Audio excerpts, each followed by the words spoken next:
Hi guys, इस video में हम बात करेंगे चतुर्थ श्रेणी कर्मचारी के रिजल्ट के बाद जो एक विवाद छिड़ा हुआ है, एक मुद्दा बना हुआ है, एक माहौल बना हुआ है कि रिजल्ट में जो है गड़बड़ी हुई है कहीं ना कहीं। नॉर्मलाइजेशन और कट ऑफ के लेकर एक जो युद्ध छिड़ा हुआ है, आप ट्विटर पे देखा ही होगा, आलोक राज जी इस्तीफा दो, भजन लाल जी इस्तीफा दो।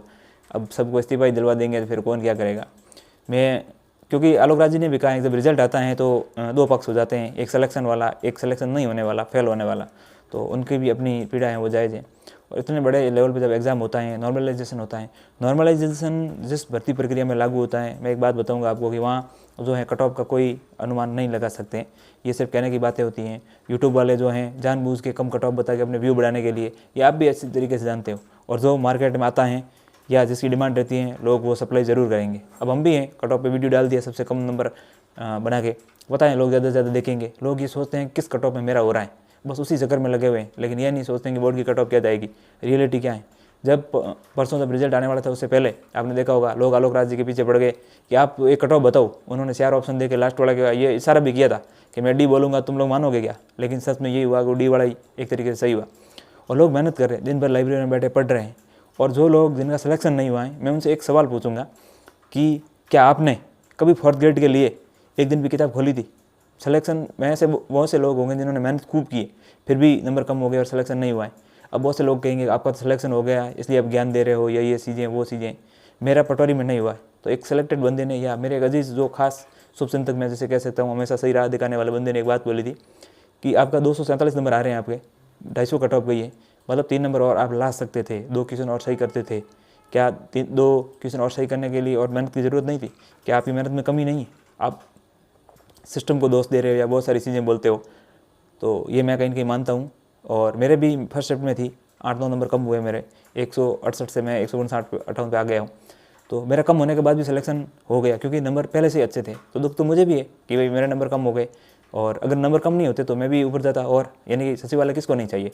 4th ग्रेड में भी ऐसा नहीं है सब 4th ग्रेड वाले एक जैसे ही है, लेकिन है भाई सचिवालयों के लिए अलग पावर है और वहाँ सब जाना चाहते हैं। सचिवालय के बाद तो लोग कोई और तैयारी भी नहीं करेंगे कि यार वहाँ 4th ग्रेड बन गए तो मज़े ही मज़े हैं, ये सब कहते भी हैं और ये चीज़ सही भी है।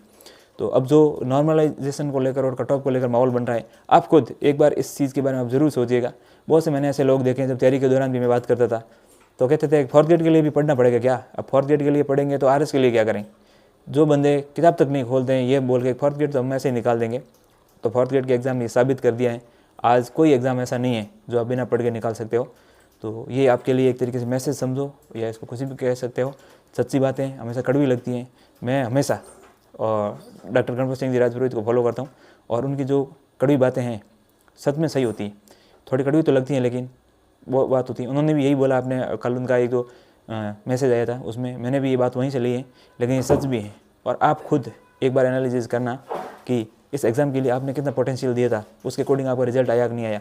आप अपने दिल पे हाथ रख के ये एक्सेप्ट करोगे, ये चीज़ कहोगे, तो आपका जवाब इसको खुद ही मिल जाएगा।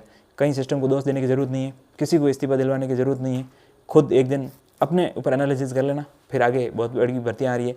और 4th ग्रेड की कट ऑफ आप देख कितना शौक मत, क्योंकि जो पेपर था, जो लेवल था, उसके अकॉर्डिंग गई है। और रही बात, ज़्यादातर वो लोग हैं जिनका सिलेक्शन नहीं हुआ, 6th शिफ्ट में होते हुए भी नंबर बढ़े हैं, फिर भी सिलेक्शन नहीं हुआ, फिर भी कह रहे हैं नॉर्मलाइजेशन से नुकसान हुआ। मैं नॉर्मलाइजेशन के या इन सब चीज़ों के खिलाफ हूँ कि भाई नहीं होना चाहिए सबको बराबर, लेकिन एक व्यवस्था होती है। 21 लाख लोगों को एक साथ एग्ज़ाम नहीं दिलवाया जा सकता है, अलग अलग शिफ्ट में ही एग्ज़ाम होगा। तो ये जो है एक सिस्टम का हिस्सा है, प्रोसीजर है। हम उन पे जो है एक तरीके से उंगली नहीं उठा सकते या चिल्लाने से कुछ होगा नहीं। आलोक राज जी ने भी कहा था रिजल्ट के बाद 2 पक्ष हो जाते हैं, एक विरोध वाला, एक समर्थन वाला। तो कुछ नहीं होता है, कोर्ट में जाएगी बत्तियाँ, ये होगी, और आगे जाके सब कुछ सही हो जाता है। तो आप इन चीज़ों में मत आइए। और जो कुछ लोग होते हैं, नेता लोग होते हैं, ये कर देंगे, वो कर देंगे, खून के लेटर देंगे, तो दो भाई, और उनसे कुछ नहीं होने वाला। हम खुद हमारे बारे में सोचिए, अपने परिवार के बारे में सोचिए, और आपका सिलेक्शन होना कितना ज़रूरी है। तो इसमें नहीं हुआ तो आगे जो आप जुट जाइए। तो आगे क्या करना है, क्या नहीं करना है, आपको भी बताएं। कौन सी भर्तियाँ रखी हैं, अच्छे से तैयारी में जुटिए। कट ऑफ दिनों दिन बढ़ेगी, लोग दिनों दिन मेहनत करते रहते हैं, घंटों लाइब्रेरी में बैठे रहते हैं। तो भाई टाइम पास के लिए तो कोई नहीं जाता। आप भी देख लेना, 15-20 मिनट, आधे घंटे की रील देखने के बाद आपको भी लगेगा यार कुछ तो करूँ। तो लोग पढ़ते हैं, मेहनत करते हैं, आप भी करिए, और निश्चित तौर पर सिलेक्शन लेंगे। मिलेंगे और किसी वीडियो में, तब तक के लिए थैंक यू।